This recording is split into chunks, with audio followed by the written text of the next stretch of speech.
So naraday kong ingon niya cheese. Napagin niya siya square. Square bitaw ang forma. Pero lahi pa di sabor ato. Aslom-aslom.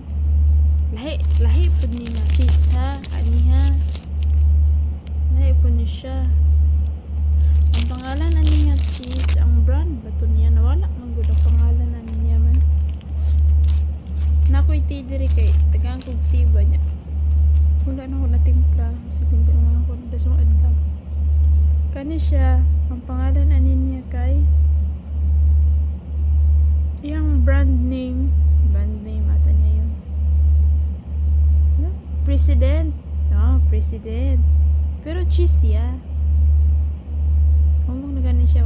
Kay tagaan ko nagdaghan kayo para nang duha ka ingon ani nya duha po ka ingon ani nga cheese kani ingon ani yellow or minsan orange ang color pero karon yellow siya dito siya parat kwanta siya ba normal lang yang lasa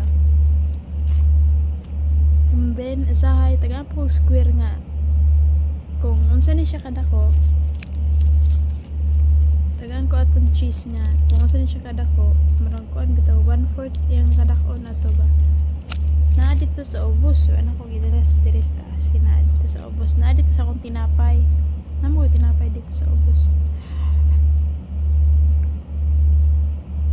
ang lasa niya ato ay yung aslom ang ano go pangato kiwi nang una ako dito kay ganihan nang ko sa ref ba na mahabaw nagkuha ako so i-try nato siya kini i-try nato siya sa kubos ang color ani niya is white or siya milky basta white color ani niya ano siya ay di kayo siya taman ka white parang same lang sila di ba siya taman ka white pero hindi mo siya glasa lahi siya glasa ani sa ani marag lasa nini ka marag milky ba so i-try natin ito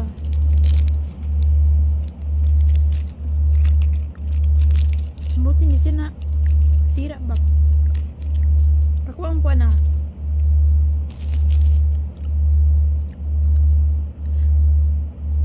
mura sa yogurt pero daghan maggudukuan mag-flavor po ang yogurt no basta mura siya yogurt i-try nato siya diri sa